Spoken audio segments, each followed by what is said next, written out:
أعوذ بالله من الشيطان الرجيم. بسم الله الرحمن الرحيم. الذين ينفقون في السراء والضراء والكاظمين الغيظ والعافين عن الناس واللہ یحب المحسنین.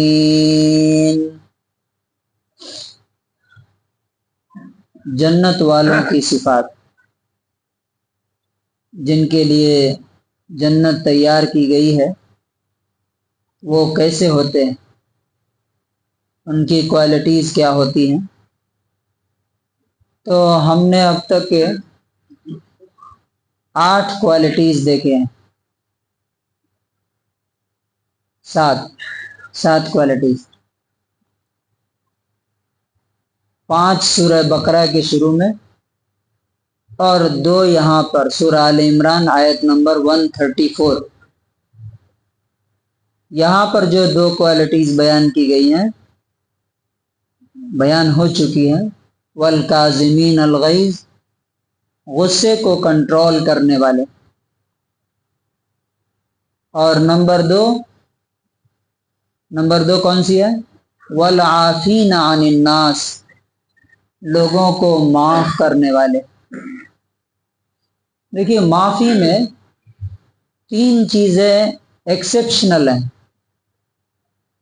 جب معافی کی بات آتی ہے تو اس کا مطلب ایبسلوٹ نہیں ہوتا، کچھ کنڈیشنز. پہلی کنڈیشن یہ ہے معافی کے اندر کہ وہ ڈسپلن کے خلاف نہ ہو معافی. فار ایگزامپل، اگر پولیس والا بولے معاف کرنا اچھی بات ہے، چلو سب کو معاف کرتے جاؤ، تو قانون باقی رہے گا کہ ختم ہو جائے گا. گھر میں ماں باپ بولیں بچہ جو کچھ کر رہا ہے کرنے دو، معاف کرنے کی چیز ہے نہیں. جہاں ڈسپلن کے خلاف ہو رہا ہے وہاں سزا دی جائے گی، لیکن سزا کیسی ہوگی وہ سزا دینے والے پہ ڈیپینڈ. جیسے دوا کون سی دی جائے گی کہ فائدہ کرے گی، وہ ڈاکٹر پہ ڈیپینڈ کرتا. یہ نہیں کہ جب جس کو چاہے انجیکشن دے دیا، جہاں چاہے چیر دیا، کاٹ دیا، تو ایسا نہیں ہوتا. تو ڈسپلن کے خلاف نہ ہو. نمبر 2، مورالٹی کے خلاف نہ ہو. بے حیائی ہو رہی ہے گھر میں، بدتمیزی ہو رہی ہے، ہم بول رہے ہیں معاف کر رہے ہیں، نہیں. کیونکہ پھر وہ خود اس شخص کے لیے تباہی کا ذریعہ بن سکتا ہے جو مورالٹی کے خلاف جا رہا ہے، اخلاقیات کو توڑ رہا ہے. جو بد اخلاق بن جائے گا وہ سماج کے لیے کیا بن جائے گا؟ کینسر کا پھوڑا بن جائے گا. اور تیسری چیز جو سب سے اہم اور موسٹ امپورٹنٹ ہے وہ کیا ہے کہ وہ جو برائی ہے وہ لوگوں کا حق، لوگوں کے ظلم سے متعلق نہ ہو. اب ایک آدمی لوگوں پر ظلم کر رہا ہے، کسی کو مار رہا ہے، ہم کہیں کہ معاف کر رہے ہیں، نہیں. معافی کا تعلق میری ذات سے ہے. دھیان سے سمجھنے کی چیز ہے. میرے ساتھ کوئی غلط کیا، کوئی برا کیا، میں بدلہ لینے کی طاقت رکھتا ہوں کہ میں اس سے بدلہ لے سکتا ہوں، ریٹیلیٹ کر سکتا ہوں، انتقام لے سکتا ہوں. اس کے باوجود بھی میں نے معاف کر دیا. یہ ہے. اب ان پر ظلم ہو رہا ہے، کوئی آ کے ان کا کچھ چھین رہا ہے، کچھ قتل کر رہا ہے، مرڈر کر رہا ہے، ظلم کر رہا ہے، میں بول رہا ہوں میں معاف کر رہا ہوں، نہیں. یہ معافی نہیں، یہ بزدلی ہے، یہ کمزوری ہے.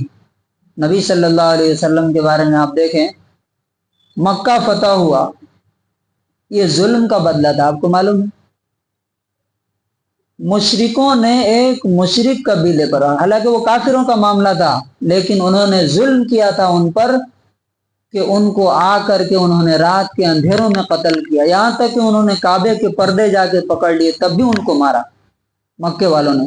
جب نبی صلی اللہ علیہ وسلم کو یہ بات پہنچی، روتا ہوا ایک شخص گیا اور کہا کہ اللہ کے گھر میں بھی ہمیں مارا ہے مکے والوں نے. نبی صلی اللہ علیہ وسلم نے اعلان کیا کہ مکے کی طرف مارچ کرنا ہے. وہ ظلم کے خلاف تھا.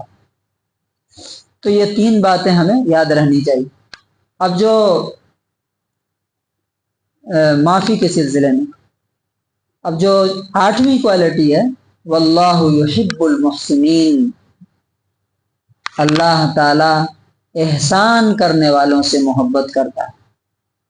دیکھیے دو ورڈ یوز ہوتے ہیں قرآن میں اکثر، حسنہ سیئہ، جیسے ربنا آتنا فی الدنیا حسنہ۔ حسن ہم لوگوں کے نام بھی ہوتے ہیں۔ حسن کا معنی کیا ہوتا ہے؟ خوبصورت۔ حسن اور حسین دونوں میں خوبصورتی، حسن پایا جاتا ہے۔ اور اس کے مقابلے میں سیئہ، سیئہ کا مطلب کیا ہوتا ہے؟ برائی، گناہ، پاپ۔ تو اللہ تعالیٰ کہتا ہے کہ جو جنت والے ہوتے ہیں وہ ہمیشہ نیکی، احسان، بھلائی، اچھائی، خیر کے کام کرتے رہتے ہیں، وہ برائیوں میں انوالو نہیں رہتے۔ اب احسان کے دو حصے ہیں۔ احسان کا ورڈ میننگ ہوتا ہے اچھا کرنا، خوبصورت کرنا۔ جیسے انسان بات کرے تو ایسی بات کرے کہ سامنے والے کو کیا ہو؟ ہرٹ نہ ہو، تکلیف نہ ہو۔ معاملہ کرے تو کیسا معاملہ کرے کہ سامنے والا پھر سے دوبارہ اس کے ساتھ معاملہ کرنے کے لیے ریڈی ہو۔ جیسے ایک صاحب سے میں نے معاملہ کیا تھا، تو جو ٹائم لائن تھا ہمارا، اس سے پہلے ہی انہوں نے ہمارا پیسہ لوٹا دیا۔ تو میں نے کہا کہ یہ انسان بہت اچھا ہو سکتا ہے۔ ایک ہوتا ہے کہ نہیں، ٹائم ہو گیا، ختم ہو گیا، اس کے باوجود بھی دوڑا رہا ہے، ٹائم دے رہا، یہ کیا ہے؟ غلط معاملہ ہے۔ اسی طرح سے بیوی کے ساتھ، بچوں کے ساتھ، مخلوق کے ساتھ احسان۔ اور دوسرے نمبر پہ، بلکہ پہلے نمبر پہ احسان اپنے خالق کے ساتھ، جس نے مجھے بنایا، جس نے مجھے انسان بنایا اپنی اتنی ساری مخلوقات میں سے، اور سب سے زیادہ ہمیں عزت دی دنیا میں اپنی مخلوقات میں، اس کے ساتھ احسان۔ اس کے ساتھ احسان کیا ہے؟ اللہ تعالیٰ نے سورہ نساء آیت نمبر 36 میں پورے لسٹ بتائی۔ اگر وہ لسٹ کوئی پورا کر لے تو کہا جائے گا کہ وہ محسن ہے اور جنتی ہے وہ۔ اور کیا خوبصورتی ہے اس میں، آپ دیکھیں اللہ تعالیٰ نے ٹاپ سے شروع کیا ہے اور بالکل باٹم پہ ختم کر دیا۔ سب سے ٹاپ پہ اللہ ہے، اس کے بعد کون ہے دنیا میں جو سب سے زیادہ ہمارے احسان کے حقدار ہیں؟ کون؟ ماں باپ۔ ماں باپ ہے نا۔ اور سب سے جو نچلا طبقہ ہے وہ کون ہے؟ غلاموں اور نوکروں کا، جن کو لوگ ایکسپلائٹ کرتے ہیں، مس یوز کرتے ہیں۔ اللہ تعالیٰ نے وہاں سے شروع کیا، وَاعْبُدُوا اللَّهَ، اللہ کی عبادت کرو، وَلَا تُشْرِكُوا بِهِ شَيْئًا، اس کے ساتھ کسی کو شریک مت کرو۔ کیوں؟ اس لیے کہ اگر اللہ کی عبادت نہیں ہے، شرک ہے، تو باقی کوئی عمل کاؤنٹ ہوتا ہے کیا؟ نہیں ہوتا، پورا زیرو۔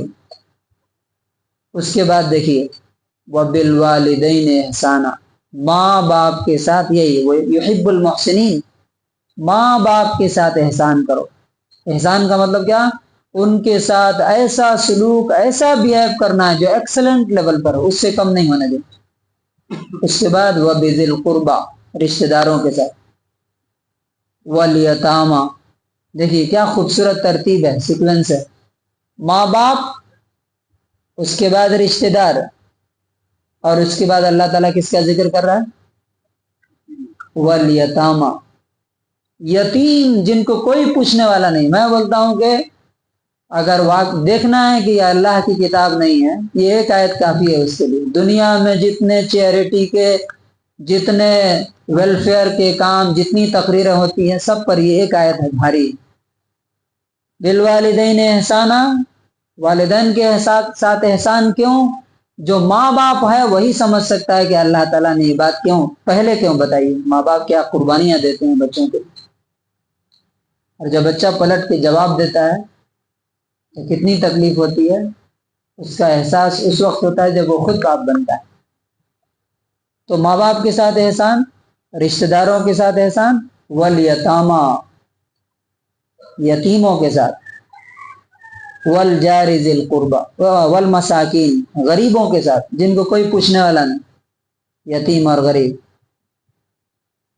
والجار ذی القربى، رشتہ دار پڑوسی، والجار الجنب، اجنبی پڑوسی، والصاحب بالجنب، اور پہلو کا ساتھی مطلب بس میں جا رہے ہیں بازو میں کوئی بیٹھا ہے، ایروپلین میں جا رہے ہیں کوئی بازو میں بیٹھ گیا، دکان پہ کچھ خریدنے گئے وہاں بازو میں کوئی کھڑا ہو گیا، اس کے ساتھ بھی، یعنی ایک سیکنڈ کے لیے بھی کوئی میرے ساتھ ہے تو اللہ تعالیٰ کیا بول رہا ہے، تمہارا بیہیویئر اس کے ساتھ کیسا ہونا چاہیے، ایکسلنٹ لیول پر۔ کہ یاد رکھے کہ میں کسی مسلمان سے ملا تھا، کیا آج ہے ایسا سلوک؟ ایسا ہے کیا؟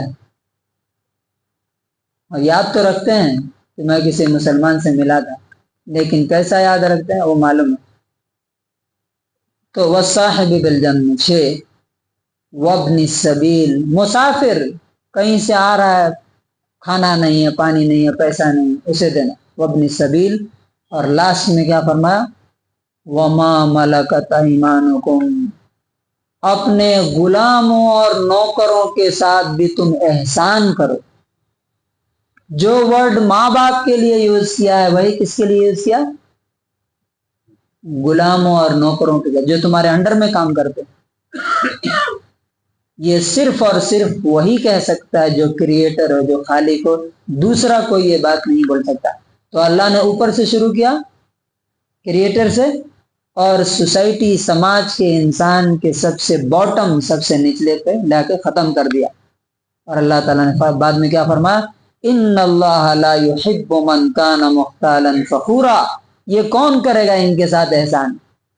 یہ جو لسٹ بتائی گئی 8 لوگوں کی، برابر کے لوگوں کے ساتھ تو ہر آدمی کر لیتا ہے، کیوں معلوم ہے، مس بیہیو کروں گا تو ادھر سے میں 1 دیا تو ادھر سے 2 پڑھ سکتے ہیں، 1 گالی دیا، 1 مس بیہیو کیا تو 10 ہو سکتے ہیں۔ لیکن اصل انسان وہ ہے، یہ بہت اہم پوائنٹ ہے، اصل انسان کو پہچاننا ہے آپ کو، واقعی اچھا انسان کون ہے اور آرٹیفیشل بناوٹی انسان کون ہے۔ اچھا انسان 2 طرح کے انسان ہوتے ہیں، ایک وہ جو ظاہر کرتے ہیں کہ میں اچھا ہوں لیکن اچھے ہوتے نہیں، اور ایک وہ جو ریئل اچھے انسان ہوتے ہیں۔ دونوں میں فرق کیا ہے کہ جو ریئلی اچھا انسان ہوتا ہے وہ اپنے سے چھوٹوں، کمزوروں کے ساتھ، اپنے غلاموں کے ساتھ، نوکروں کے ساتھ بھی بہترین سلوک کرتا ہے، جیسے محمد رسول اللہ صلی اللہ علیہ وسلم نے کیا اپنے غلام زید کے ساتھ، کہ جب ان کے ماں باپ اور چچا آئے کہ چلو اب میرے ساتھ، غلامی کے دن ختم ہو گئے، تو 16 سال کا ینگ لڑکا، سوچئے کس لیول کا احسان ہوگا، 16 سال کا ینگ لڑکا کیا بولتا ہے معلوم ہے، نہیں، باپ بولتا ہے کہ چلو غلامی کے دن ختم ہو گئے، بیٹا کہتا ہے کہ نہیں، میں ان کو چھوڑ کے نہیں جا سکتا۔ کس لیول کا احسان ہوگا کہ ماں باپ کو انسان قربان کر دے اس ہستی کے لیے۔ تو اس کے بعد نبی صلی اللہ علیہ وسلم نے کیا کیا، اس کا ہاتھ پکڑا، کعبے میں لے کے گئے اور اعلان کیا کہ آج سے زید میرا غلام نہیں، میرا بیٹا ہے۔ بعد میں جب یہ حکم آیا کہ نہیں، کسی دوسرے کی اولاد کو اپنا بیٹا نہیں کہہ سکتے، وہ بات کا معاملہ، لیکن نبی صلی اللہ علیہ وسلم نے، اور سنگل صحابی، only one companion of prophet who is mentioned with his name in قرآن، فلما قضا زید منہا 20ویں پارے میں نام کے ساتھ صرف ایک صحابی کا، وہ کون ہے، وہ نبی صلی اللہ علیہ وسلم کا آزاد کیا ہوا غلام ہے۔ تو کنکلوژن اور خلاصہ کیا ہے، 8ویں جو کوالٹی ہے، اللہ تعالیٰ کہتا ہے واللہ یحب المحسنین، اللہ تعالیٰ سب کے ساتھ احسان، نیکی، بھلائی، خیر کا معاملہ کرنے والوں سے محبت کرتا ہے، اور اللہ جس سے محبت کرتا ہے اس کی محبت آسمان والوں کے دلوں میں بھی ڈال دیتا ہے اور زمین والوں کے دلوں میں بھی ان کی محبت ڈال دیتا ہے۔ تو اللہ تعالیٰ سے دعا ہے کہ اللہ تعالیٰ ہمیں بھی احسان کرنے والوں میں شامل فرمائے، سب کے ساتھ نیکی اور بھلائی کرنے والا بنائے۔